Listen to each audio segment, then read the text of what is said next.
Ebushama mema akwaba enfa umbra Ghana Nsem TV GH mestra or sell like, comment, subscribe, then no notification so that every day I post a video biano or some kabe medamose. Ebusham for adeba kwa bia you have not studied then say this second coming of John Dramani Mahama now I say it's becoming a bad day for fraudsters. People think say maybe a positive sign, a positive signal. But one thing I can show you of NSA, most of these arrest our own and they predate this government. Yeah. And you see, sometimes Ghana phone, we don't take our times to actually to understand whatever is going on. All we take is media can say. We don't investigate. But some of us, even though time we take our time. We go and look for videos, documentaries. And that is how you know, say, case we and started here last year. It started 3 years ago. The cooperation has nothing to do with John Mahama's government. In fact, what we have to talk about, if you want to talk about John Dramani Mahama, when him say, Frosta be a chino or Nigeria. Sir Frosta no on your access to John Mahama. I don't need your picture. Yeah. Yes. You heard me right. A Frosta, arresting no Nigeria, no. Open our opposite to say a philanthropist and all those things, you know. Had access to the first work only Miss President John Dramani Mahama mutual picture. So this is what actually a person kind of send the devil's advocate, and as a person creates a certain narrative MPP will be using. But because we like to play it fair, we like to play it clear, we forgive that. We say, oh, there be say we there. Maybe I share our program. Maybe nice meeting you, His Excellency. Can I take a shot? On to make I say Debbie and now I'm a picture. That is how even we MPP before we defend you, John Mahama, His Excellency. But this whole narrative, who created this whole settings, sometimes it's sickening. Sometimes we feel like let's come out and tell the people the truth. Whom the real His Excellency John Dramani Mahama is. I still add His Excellency, by the way. Yeah. I mean, if there are a lot of things, there might be brewo.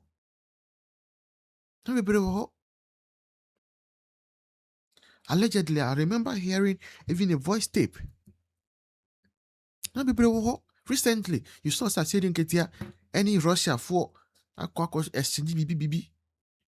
those things, you know, there are US for something theories. Yeah. Back 2016, America had a big issue with the fact that there might have been Russian interference into their election. America fool. And to me, whenever I see Africa buying an South African party beer, being for Russia, sana, then I start asking questions, start drawing lines. Yeah, that is me. And the same way, if we had freedom of speech in Ghana, I will have gone deeper into it. Yeah, but we don't have freedom of speech. Uko says here, now assume police for, now assume signals bureau for some mobile. Miso aminiska. Hey, Ghana sem phone so mundo neti bio mwade. Na mi ma musika why? Na mo fam boa Ghana sem jumano. Muka say amen. Yeah, many of you have my number. Timunya me show, right? So let's go and look at other videos. I'll see you in this one. You know, Mayor of London, celebrities.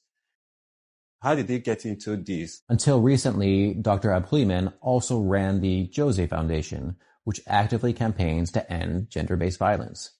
Anybody who sees him will see him as a very responsible man who is into social good. But look at what he has done. And it's not just the doctor. Henry the Fake Prince also runs a Nigerian humanitarian foundation.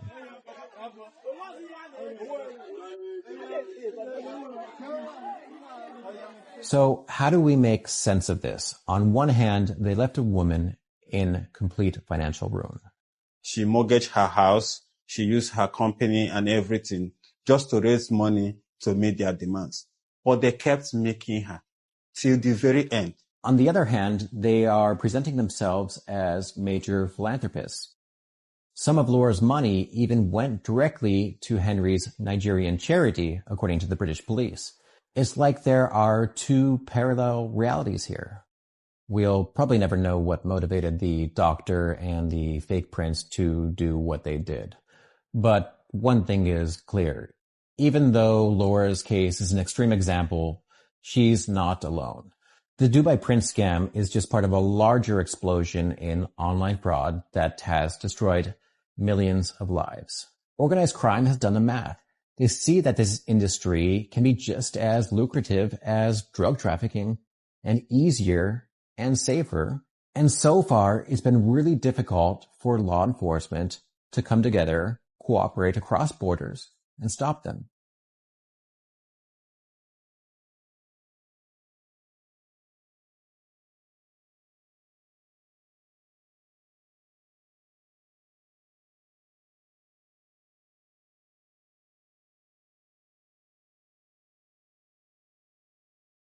Also, the Honorable Agbenyo is that, and of course our constitution says that you're innocent until proven guilty. If you rush and put out the names, the damage, if at the end of the day you find that they are not guilty, could be unquantifiable. You should be worried about that as well.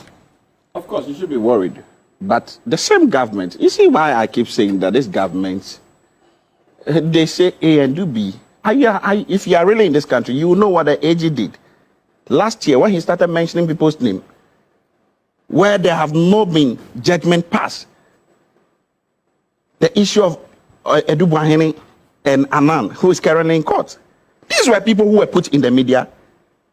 Was there any evidence? Was there any judgment that these people are complicit of what they said?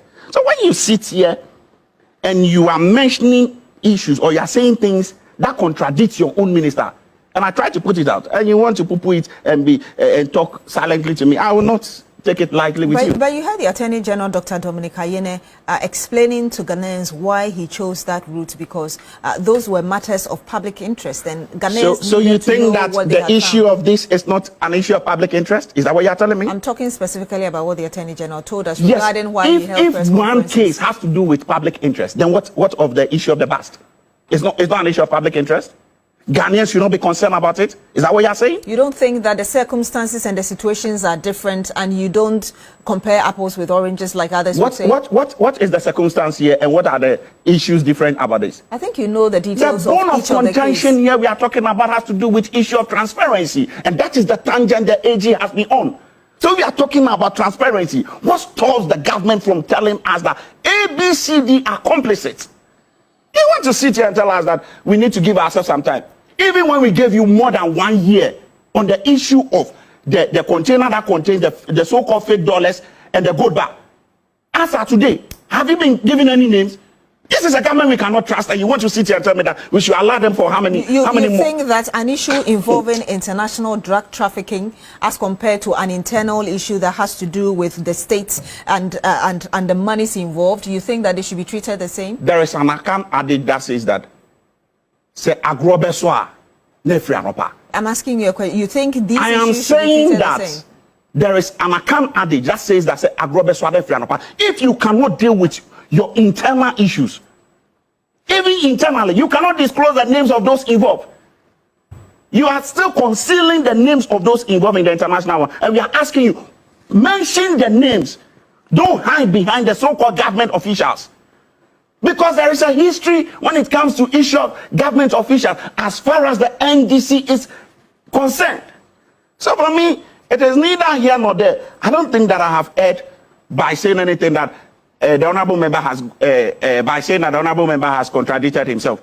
It is a fact. He says that he does not have information. But the minister told us that there are government officials involved. Just look at these two issues. He is saying something different. The minister is also saying another thing. He said that the government, the minister has already announced that there are public officials involved. We are yet to get the details of that. You don't think that... I listened to you carefully. Before he came to that, he earlier once stated that they do not have much information. Did you hear him But say at that? the end of the day, he still talked about That the was public issue. after, when you go back to him for the second time, is that not what he But said? you're not admitting that he even said that right now. It is after I have been able to point out to him that there are contradictory issues. There are contradictory issues over here. That is when he's now making a U-turn. So he must admit the fact that he's saying something different, and the minister is also saying something different. Whom do we believe? Who do we take serious? You don't think you're being unfair to him Unfair in which case? the comments he's made so far in his submissions? He just accepted after I drew his attention to the fact that what you are saying. He was not being serious and he got offended. It's the same thing he was doing. I said he was not being serious and he got offended. But you see, the same thing he was doing. Hold on. Because what I said, and then when you have your time, you can talk. Hold on. When you have your time, you can talk.